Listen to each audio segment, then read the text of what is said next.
thank you for coming. I'm glad to see you all here.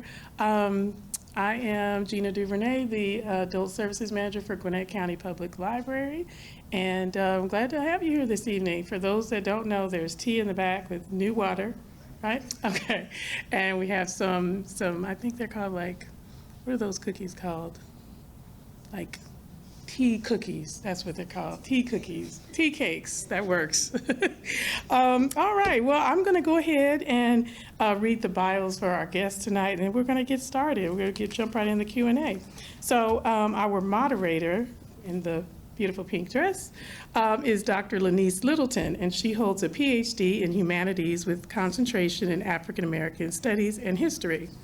Following her doctoral studies, she was a postdoctoral research fellow and worked on the Call My Name project and African American Burial Ground at Woodland Cemetery project.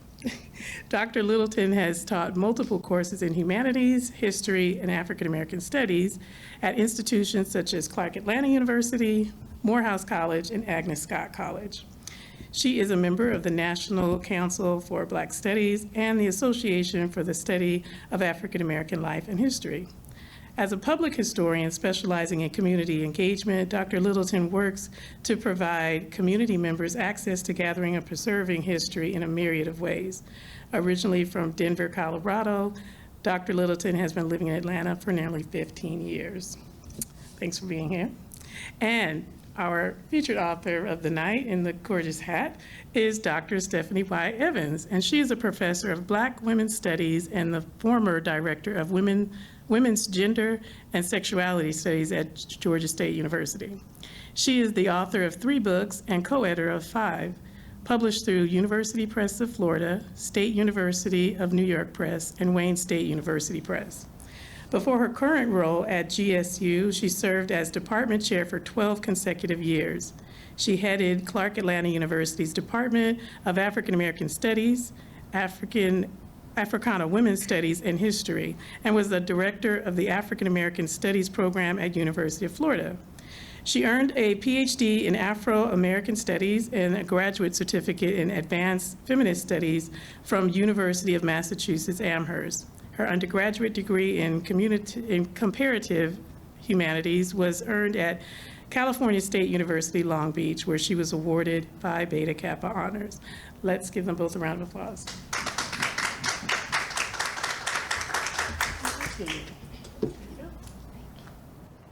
Thank you, Gina.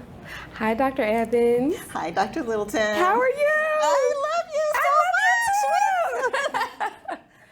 First of all, thank you all for joining us this evening for what is going to be a wonderful conversation. I'll tell you all, as I was telling Dr. Evans, have read the book 100 times up until this point. So it is enjoyable and informative and educational and healing and amazing. So I want to start by thanking you for developing such an amazing work on top of all of the great works that we just heard about. So thank you so much for being here and for sitting with me. And I'm going to ask you the hard question first. What is your favorite tea? What kind of tea do you like? Hot, cold, iced, room temp? Thank you so much for, first I have to, before we start, you know how we have to do. I have to thank Gina Duvernay for this wonderful invite. Library people are my favorite people. Yeah. It is always a pleasure to talk to you, Dr. Littleton, because you are just a light. So you all, please look her up. She is such a fabulous person, such an amazing scholar. And so I'm glad you read the book 100 times because I've only read about twice. So Okay. I do also have to thank my collaborators because this is an illustrated tea table book. Danya Wright as the illustrator. When you all see the artwork on the book is absolutely fantastic. It really makes the tea stories come to life. All that being said, I love tea. My favorite everyday go-to is chai. Okay. For years, I do any kind of black tea. I'm from DC, but I'm an Air Force brat, so I grew up everywhere. And from ages 7 to 10, I lived in Germany. And so I was very, I was, acculturated to the tea and toast and the tea and crumpets and so any kind of black tea, dark tea, tea, is my favorite. But tea fools people. Tea actually has caffeine, right? And so as I've gotten up to be a certain age, I've paid attention to my caffeine intake. And so my daily is hibiscus and chamomile, anything mild. Peppermint, we're drinking peppermint right now. Any of the tea is the Camellia sinensis. That's the tea plant from China. That's either black or a green, yellow. But then there's tisanes, which are all of the things that our people grew up with. Anything that you put in a pot of boiling water is a tisane. So, and that usually doesn't have caffeine. So, yes. But I also like what Lady Chablis calls, when people say we're spilling the tea, I like the truth. Yes. We need to tell. Spilling the tea means we're going to tell the truth. The real tea. Yes, ma'am. that is the tea. And so we've got to give a shout out to the lady Chablis from right here in Savannah, Georgia, who actually coined that phrase. So, yes. Absolutely. And it's in the book. Yes. So that brings me to a kind of two-part question. I want to know what inspires you to write, right? I want to know what inspires you to write. And the addendum is, I want to know what inspired you to write a book about tea. You just said that, tea is a part of your life history, of your everyday practices. So I'm trying to see, where do the two meet? Where does the writing process and tea practices meet to create this work? Yes, ma'am. Well, I've always been a black girl geek. Because I was an Air Force brat, books became my best friends, which is, again, why I love library people. But I was always fascinated by books. I wrote, when we moved from Washington, D.C. to Albuquerque, New Mexico, I wrote my grandmother a letter. Now, when I say wrote, that's a kind of exaggeration. It was just a whole bunch of scribbles. But my first year in graduate school, I was really stressed out and I didn't think I belonged in graduate school. And I went back to visit her in D.C. and she said, "Baby, you wrote me a letter. You didn't draw me a picture." And she gave that letter back to me. And so I've written now 4 books and co-edited 5 books all about Black women. The other side of that question is like, what inspires me to write? I'm fascinated by Black women. We are the most amazing human beings. But because I grew up in Albuquerque, New Mexico, Germany, Illinois, Arizona, all of these different places, Black women were not in the curriculum. So I did not read a book by a Black woman about a Black woman until I hit college. And then I was hooked. I was like, wait a minute, we need to know everything. So my area of specialization is Black women's life narratives, Black women's memoirs. And so I started collecting probably about 20 years. I've been collecting books by Black women about our lives. And so through all of this, that's what inspires me to write, to tell the stories of those who we know, of course, like Harriet Tubman and Rosa Parks and the great Maya Angelou, but also those who we don't know, those who are the midwives, those who are the doctors, those who are the educators, who we don't know about. And so my inspiration for writing is just to tell the stories. So the evolution, my first book was about the history of Black women in higher education, because I was stunned to find out that the first Black woman to graduate from college was 1850. So before the Civil War even started, we were graduating from, and as a Black girl geek, I was like, oh, wait a minute, this is not, we're not new. So the inspiration for writing has always been to tell our stories. A decade or two into being an educator, it was really in my best interest to think about the life of Black women in higher education, the life of the mind, from a mental health perspective. So that's kind of how I segued into studying tea. And that was really just a curiosity of how have we written about wellness in our lives. And after I finished a number of books about history and mental health, I wrote a book about yoga and the history and how Black women have written about yoga. And yoga and tea are two of those wellness practices that we are deep in our community, but we don't always really pay attention to. So the inspiration for writing about tea was the pervasiveness. There were out of the 500 narratives that I looked at, there were 320 references to tea. So tea is just everywhere. And everywhere we've had a conversation. You hosted a wonderful event at the Atlanta History Center. Tea, everybody has a tea story. Everybody's grandmama or granddad grew some tea and put it in some hot water. So it's just one of those things that are right embedded in our community. That was just so fascinating to me. Yeah, absolutely. Everyone does have a tea story. My grandmother used to make us peppermint tea every morning and every evening. So that's why this evening we're having peppermint tea. So it just really brings up those really great emotions, right? Great emotions, great memories, and also very calming and soothing. Yes. So I totally, that resonates with me. So you've been collecting these narratives for a while. For quite some time, and we're not talking about a dozen. We're not talking about a handful. We're talking about, you said 300? 320. 300 references to tea and over 500 narratives. Yeah. So let's talk specifically about Black women's narratives, right? When you're doing this work, which narratives stick out to you the most? Like, what are you just consistently blown away by? Well, I will reference the book here. The book is set up to look at the past, the present, and the future of tea, right? And so the narratives that stick out to me are both those that are focused globally, because again, tea is pervasive. And when I say Black women, I mean Black women in the diaspora. So there's Wangari Maathai, who's from Kenya, Margot Okazawa Ray, who's Afro-Japanese, Mary C. Cole from England. And Mary C. Cole was one of the earliest narratives because she was born in Jamaica and she moved to England.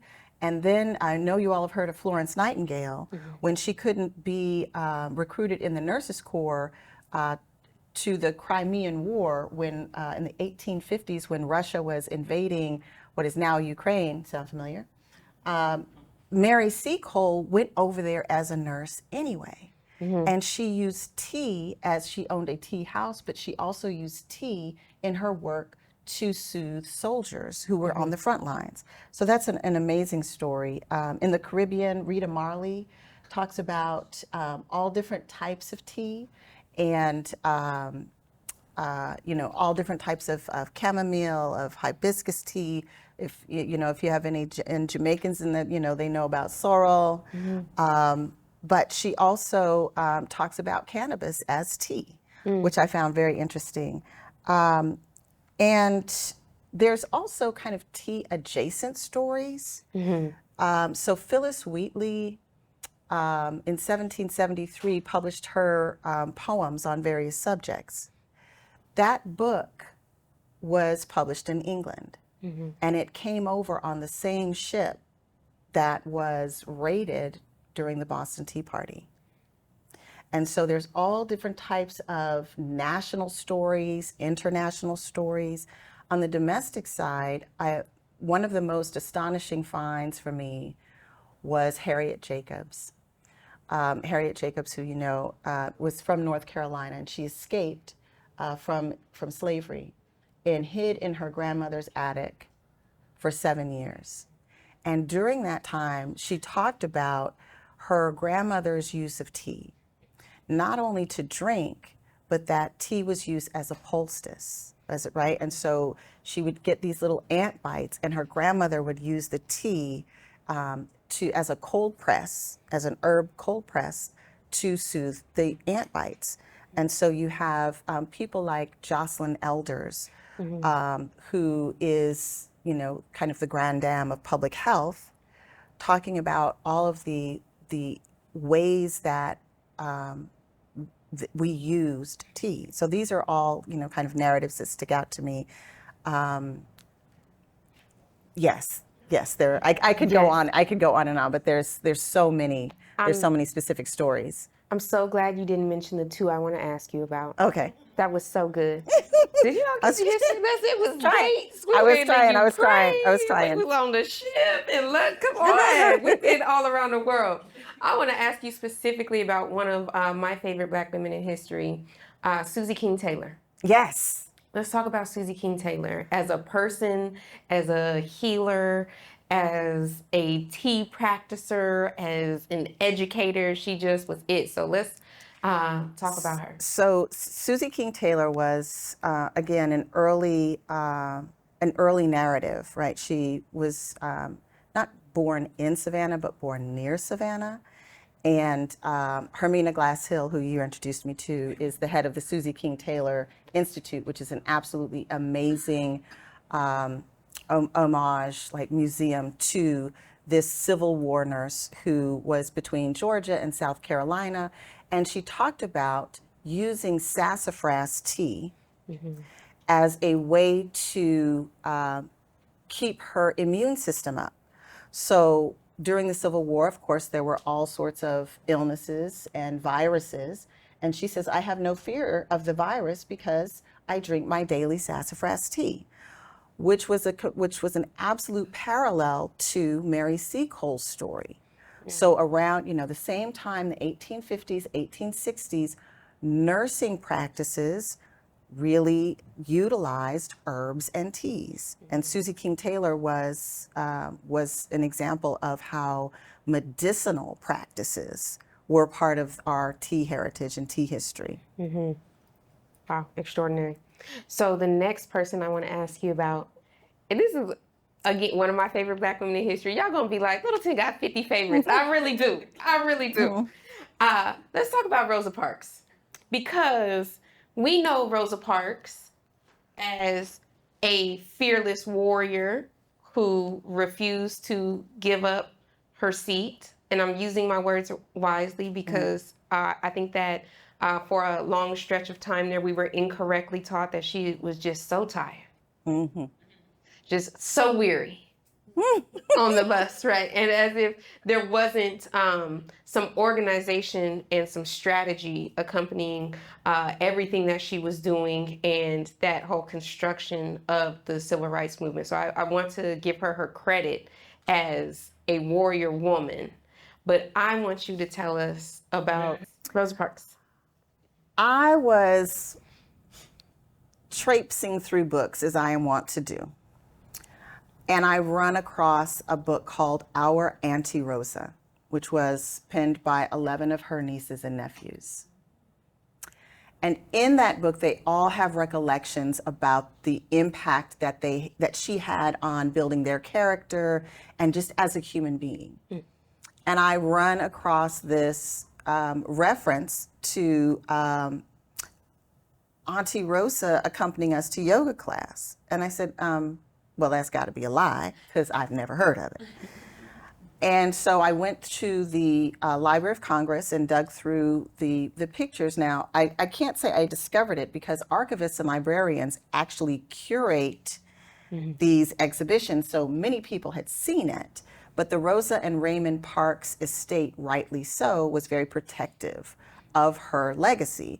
So these pictures were masked. They were not publicly available. I had to get permission from the Library of Congress and the Rosa and Raymond Parks. And so if you use the Google machine and look up Rosa Parks and yoga, and you will see that Rosa Parks was not only taking yoga classes, but she was a yoga instructor. I see you right there like, no, wait a minute, hold on. Right? Yeah. Rosa Parks, a deaconess of the AME Church, right, actually taught yoga in the church and community centers in Ohio and around in other areas. And so this was amazing to me because we have her stuck on that bus, right? Tired. In that 19th, tired on the bus. Weary. But in fact, she lived to be 92. And so what I started doing in my quest to understand long living Black women is really ask, what are our wellness strategies? What are our everyday practices that we don't really know about. So that was really the pivotal, the reason why I wrote a book about Black women's yoga practices was because I found that reference to Rosa Parks doing yoga. And I said, there's a whole legacy here that we don't know. And after every time I give this presentation, there's some young Black women, sometimes older Black women too, will come up and say, oh, thank you so much, because my auntie, my cousins, my grandmama always clowns me for being the weird one for liking yoga. But it's like, no, we actually have an African American and African tradition of yoga. And looking back on her story, then I also found references to tea, that she drank green tea, chlorella tea, and that was part of her health regimen, that she in her 70s became a vegetarian, right? And she, because of the stress that she underwent, as an activist, she developed an ulcer, she had all sorts of health issues, her heart. And so the reason she lived to be 92 was because she was doing these self-care practices, but not just self-care. What we need is collective self-care, where we're not always caring for everybody else as Black women are doing. Like we care for each other, but we have to care for ourselves in order to care for each other. And so what Angela Davis calls collective self-care means that we're going to get together and we're all going to take care of ourselves. And one final point, even though my work specifically focuses on women, there is a whole African American male practice of yoga and tea, all sorts of references. You've got Quincy Jones, Earth, Wind and Fire. It was very big in the 70s. Sonny Rollins, these jazz musicians who are still around, are yoga practitioners. And then we have, Dr. Du Bois. Tea was a man's game, right? Tea was something that gentlemen did. So in the late 19th and early 20th century, tea was what we would get together for some tea because we're civilized gentlemen like that. So there's, even though I focus on women, this is really a communal practice. Right, communal practice and a cultural practice, Yes. right? Yeah. Like you said earlier, we all have memories of tea, whether that's cheap tea, expensive tea, hot tea, iced tea. We all have some memory of creating space and sharing stories around tea. So I think that that's a phenomenal point to make, that this is not necessarily gender specific, right? That this is a cultural practice. It is definitely both, but it is also a socialization, right? Yes. It's a socialization in the tea parties, you have, now that we have social media, for better and for worse, we see all of the, the girl dads who are doing things like having their little tea parties with their daughters and things like that. And so it's universal, it's cultural, and it's not gendered, but it also is very much gendered. Yes, absolutely. So I want to spin the block a little bit because you mentioned him. You mentioned Dr. Du Bois. Well, Yes.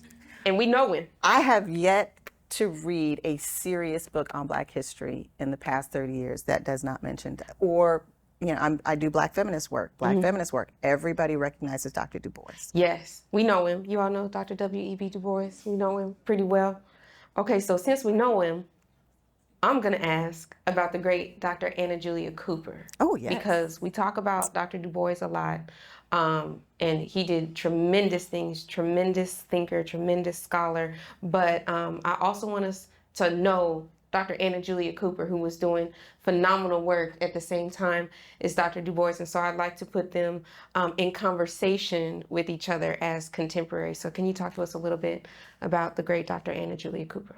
Yes, so Dr. Anna Julia Cooper really changed the trajectory of my life. I had decided I wanted to go to college. I'm a first generation college student, didn't start out until I was 25. And I read an essay that she wrote in 1892.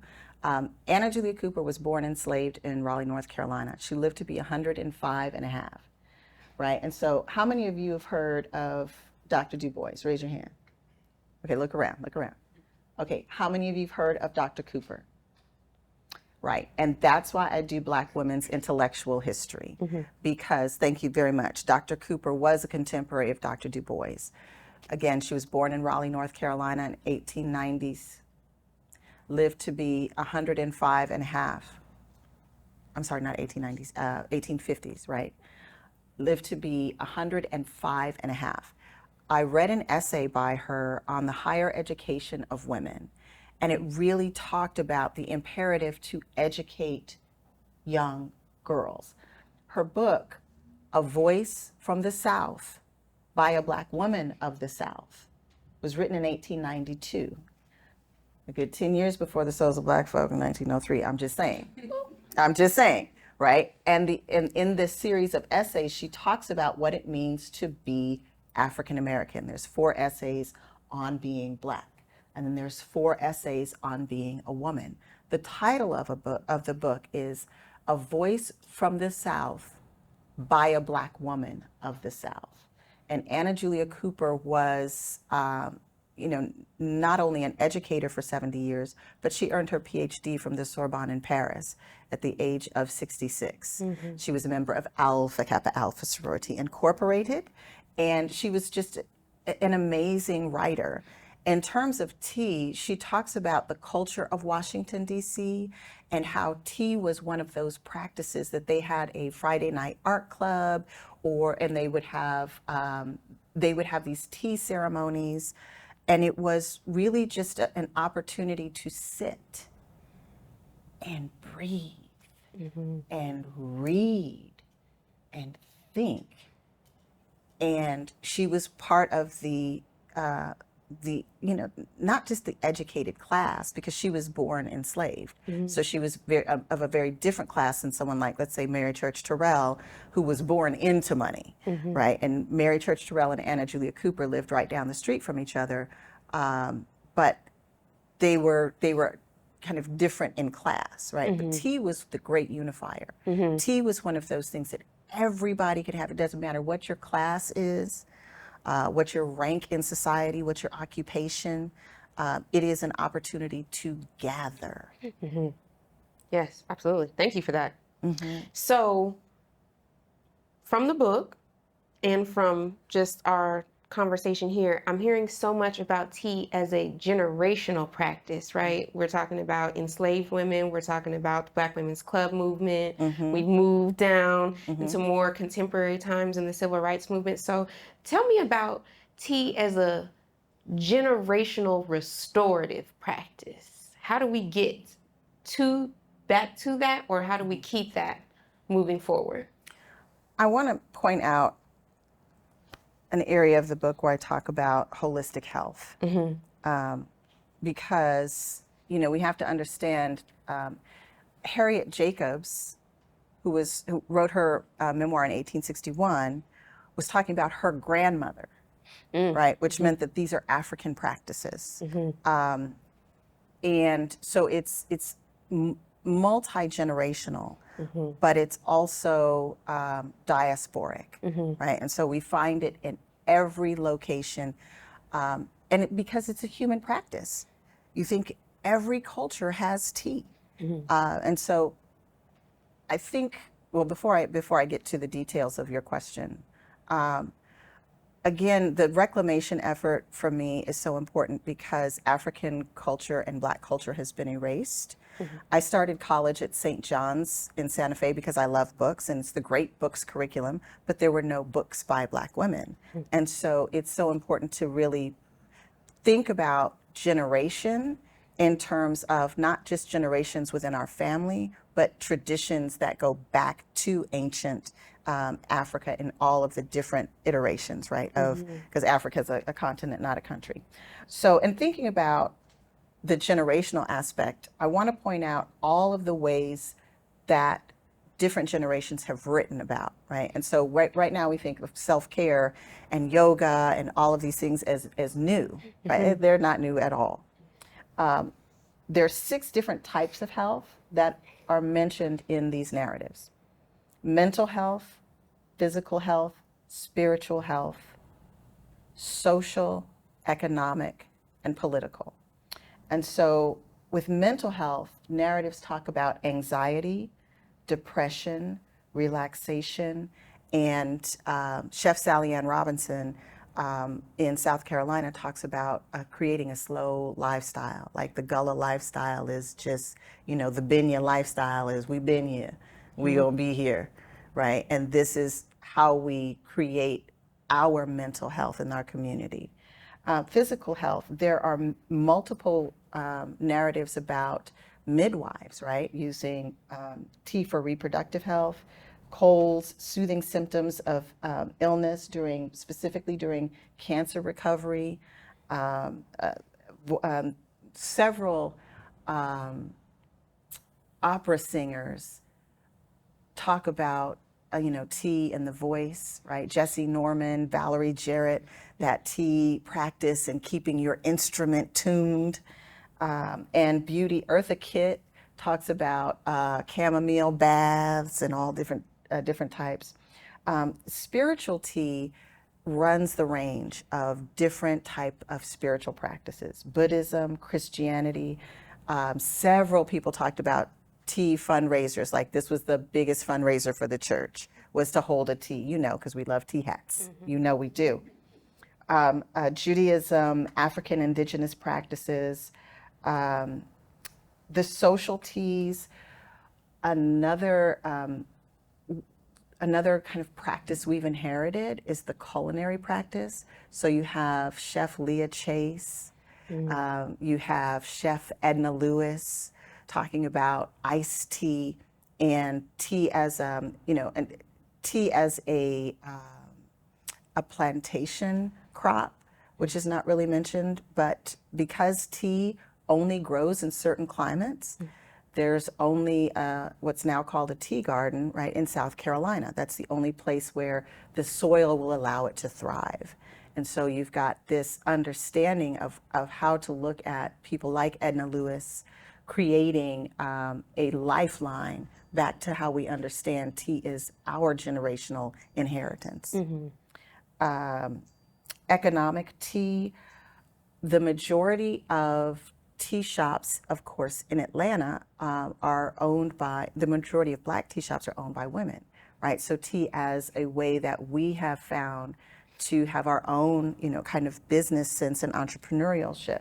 And lastly, kind of the politics of tea, and there's several people who were invited, or I don't know, disinvited from the White House for these particular teas. So you have Mary McLeod Bethune, coming to tea. So Mary McLeod Bethune, talked about the importance of going to, the White House. You have Pauli Murray having tea with Eleanor Roosevelt.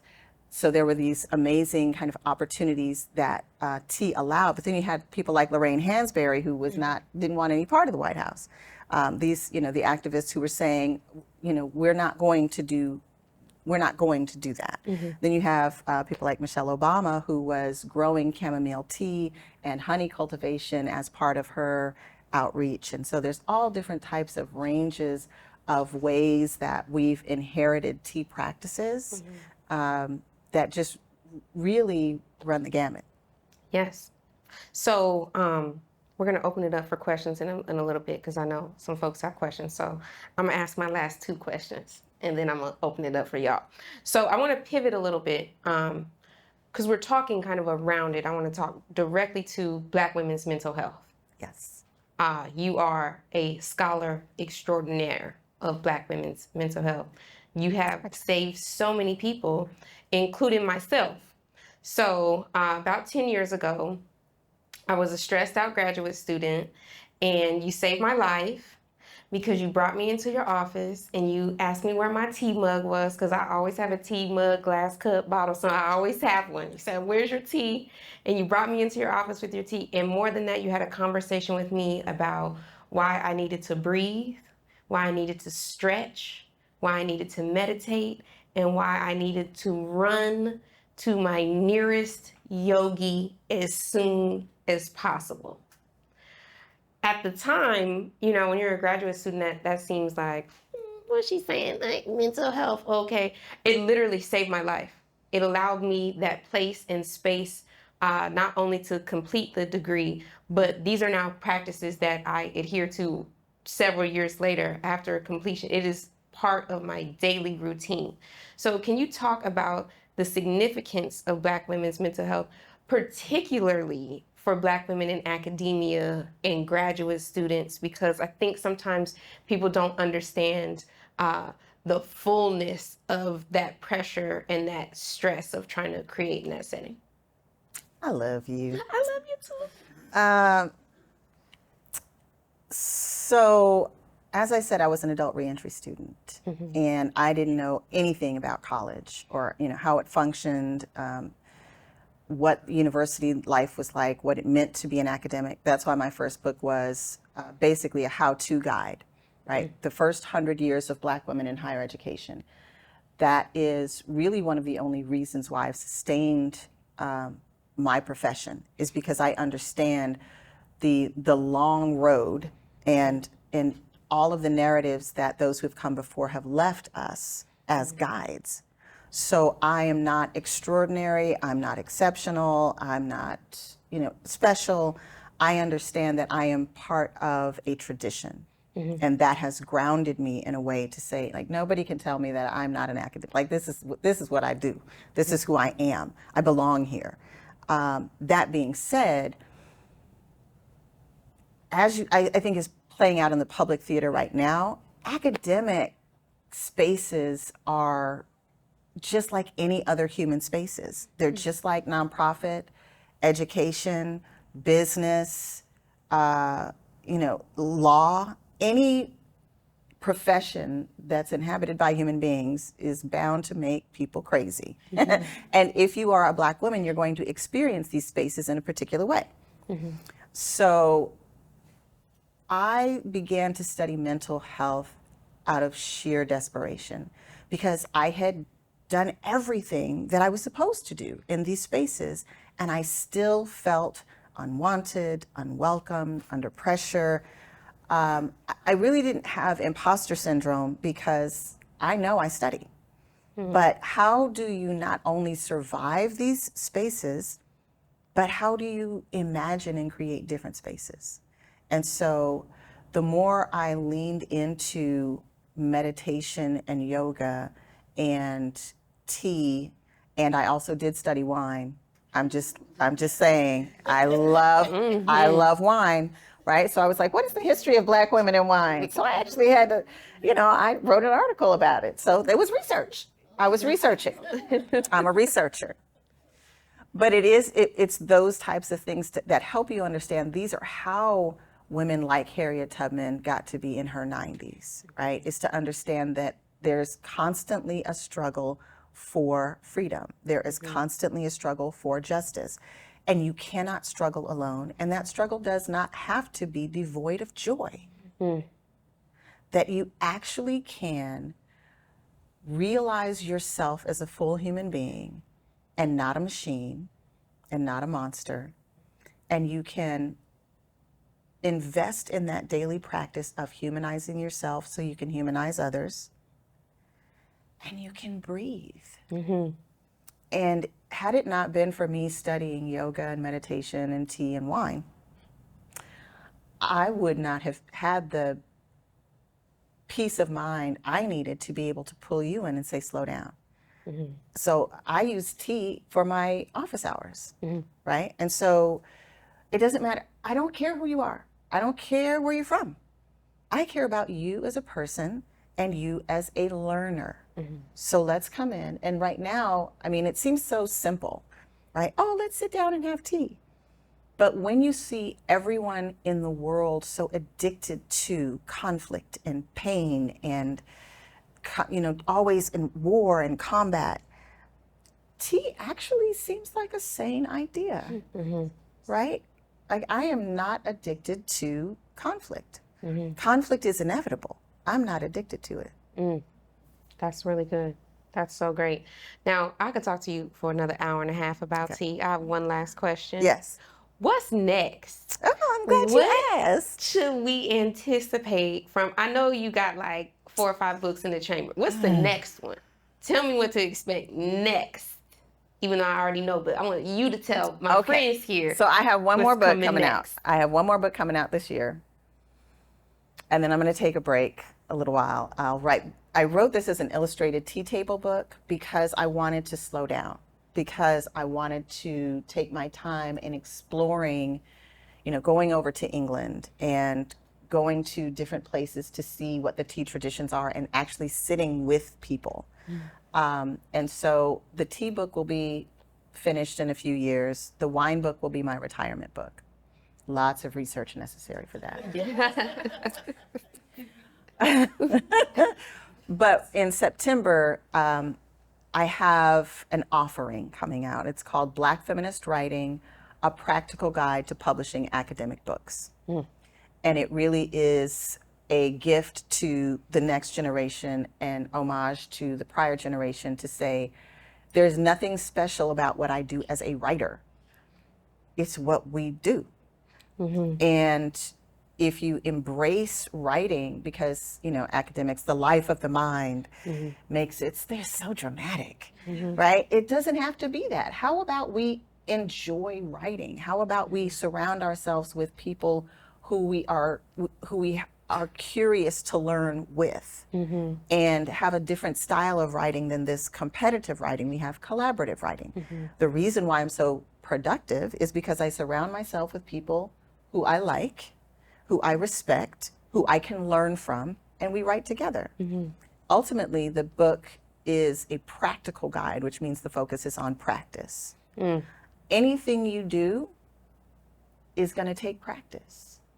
If you want to lose weight, if you want to gain weight, if you want to have a better relationship with your spouse, if you want to learn to play a musical instrument at your big age, you know, like whatever you want to learn how to do, it's going to take practice.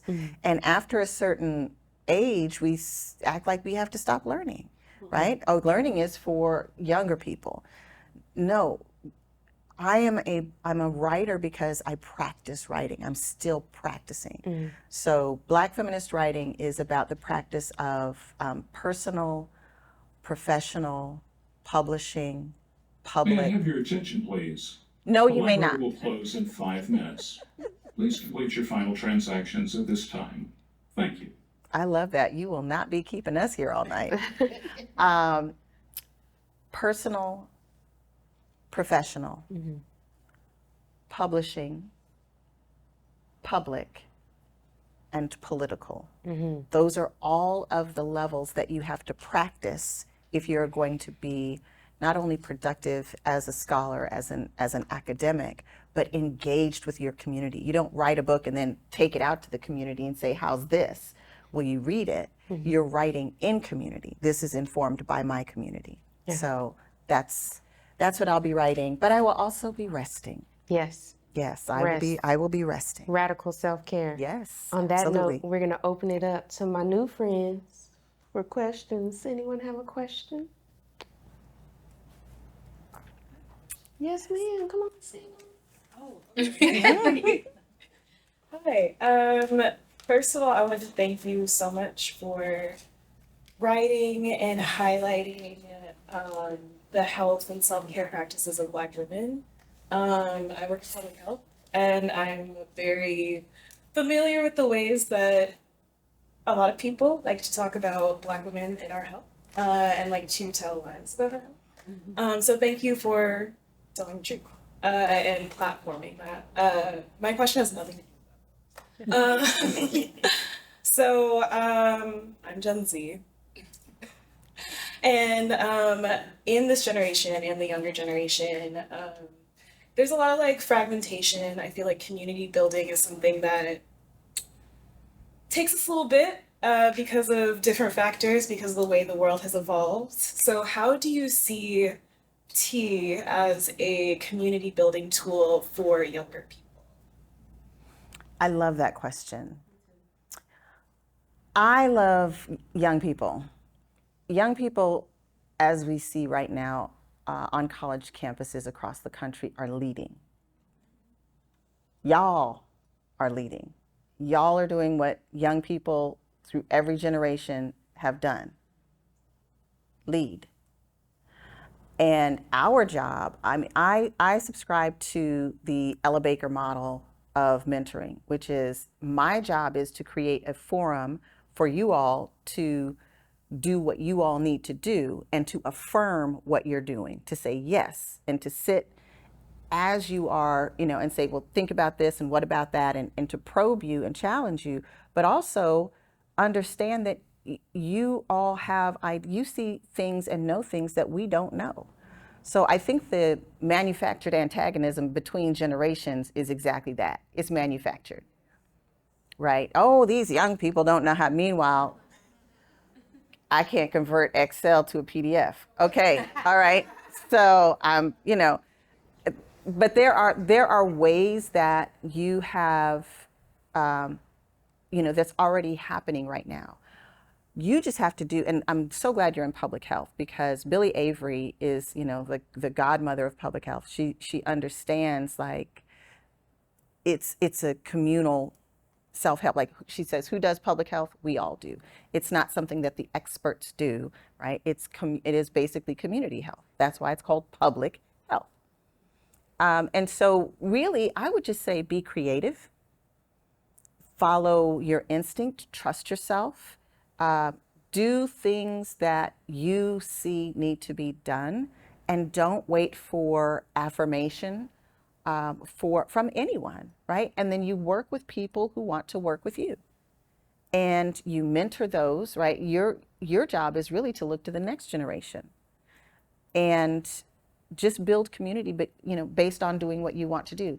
Tea, I think, has a revolutionary, humanizing element to it.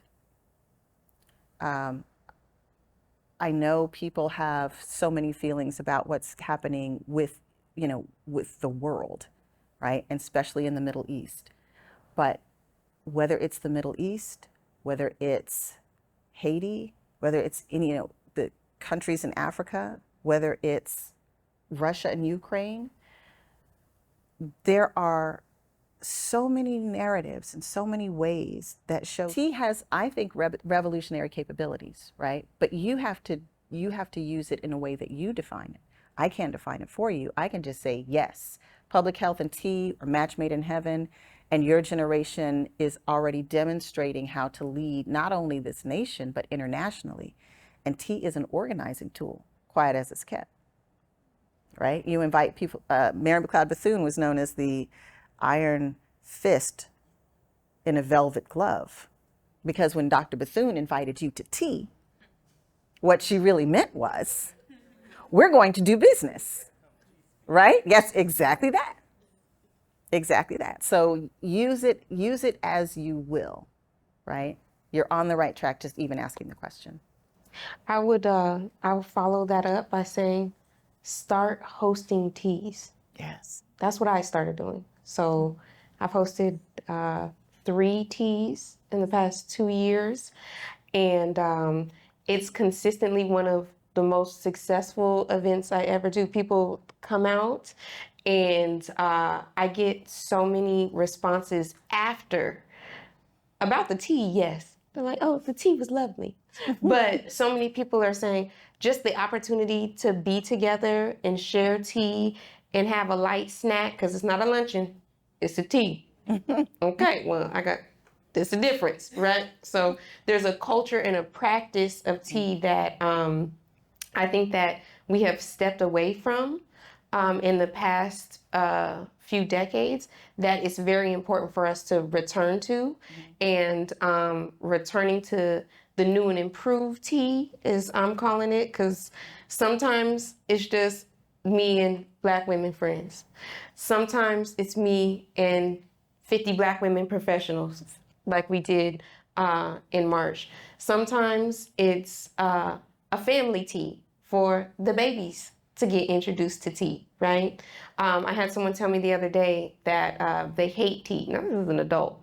And I'm like, no, you don't hate tea. You just haven't been introduced to the tea that you like, right? Like I was saying earlier, some people like hot tea. I'm a hot tea person. Some people love iced tea. I'm also an iced tea person. Some people, but sometimes you don't know. Like, I prefer iced green tea, not black tea. You see what I'm saying? Like, there's some experimenting that you have to do, and just creating that space. It doesn't have to be 50 people. It could be 5 people. You know, traditionally, tea at first in certain settings was a small gathering. So I think that the fact that you're wanting to even create space for tea means that you're 100% already on it. You're already doing it. And we have to create space for coffee people too. I do have coffee at the tea. We yes. do, right? We do. Like we're not hating on coffee, but let it be said, we're not hating on coffee people. That being said, when you look at the history and the trajectory of coffee culture and tea culture, they're two totally different cultures, right? So there is a reason why we're not, coffee, caffeine, coffee shops, everyone's going and ideas are thinking and we're doing this. The tea really forces you, okay, the water's boiling, it's boiling. Okay, now we have to steep. It's steeping. There's steeping, right? Tea requires you to slow down, which gives you time to talk and work through some things with people who may have a different view than you. Or with yourself. Yeah. Well, Every morning. Okay. Do we have any other questions? Well, I'm here to switch from coffee to a little bit more of the tea because I have a Generation Z and she is always, this is my best friend. She's a tea drinker. And my Generation Z, who is out there and she's becoming super healthy and she's like, open the cabinet, it's like 7 boxes of tea are falling out. And I'm like, what's this?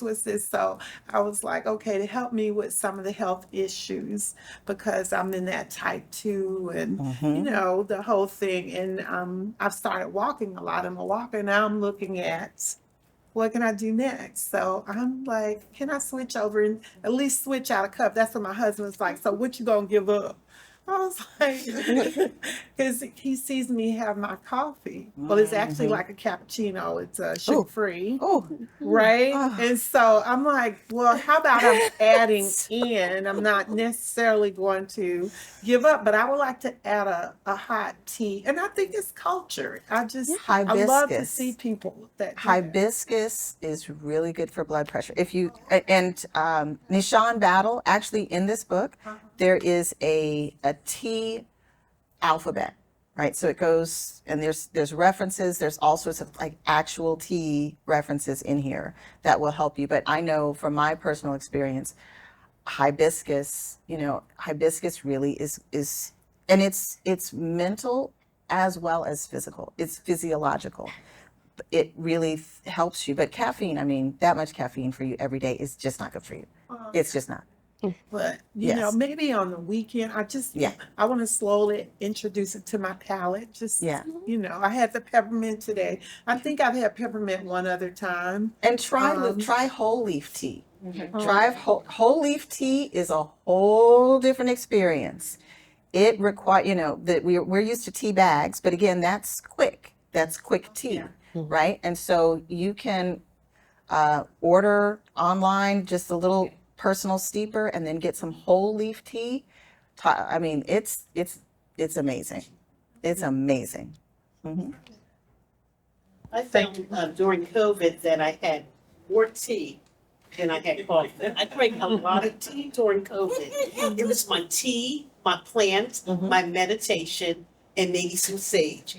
And I think that was the most calmest I've ever been in my life. Like it was just so calm. I drank a lot of wine during COVID. It was not. We had 2 totally different experiences, ma'am. We had 2 totally different experiences. Yes, no, yeah. It was fascinating because you think about again the idea of a practice, and I was excited about the wine. I was getting into all different wine narratives. But with everything, there's a cost. And so I was like, I'm too old for hangovers. Like I just can't. It's moderation. Yes, you can still have coffee. You don't have to quit coffee altogether. But it is that practice of how you get yourself into a routine. And COVID forced everybody to stop and slow down, look in the mirror, and develop habits and practices, whether healthy or not. But you really, it's this lifelong, never-ending journey to try to realize the wholeness of what it means to be happy and healthy. And what Tony Cade Bambara asked in that question, are you sure, sweetheart, that you want to be well?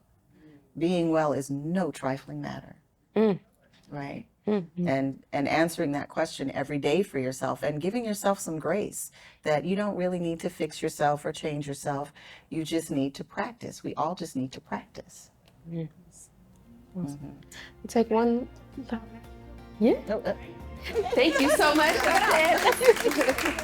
thank you, Dr. Littleton.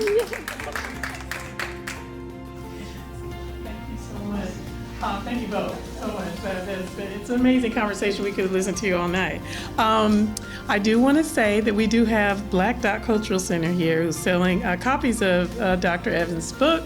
And you know, this is kind of faithful because your bookstore, you also sell tea. So if you want to patronize, you're welcome to go, and really great tea. That's right. But this would be an amazing book for Mother's Day, right? For anybody that, I mean, it would be an amazing book for all the aunties out there and all the whoever's, but you know, Mother's Day is right around the corner. So if you want to browse or buy, you can go right over there to that table, and we'll ask Dr. Evans to sign copies for you. But let's give him another round of applause and thank you for coming. Thank you.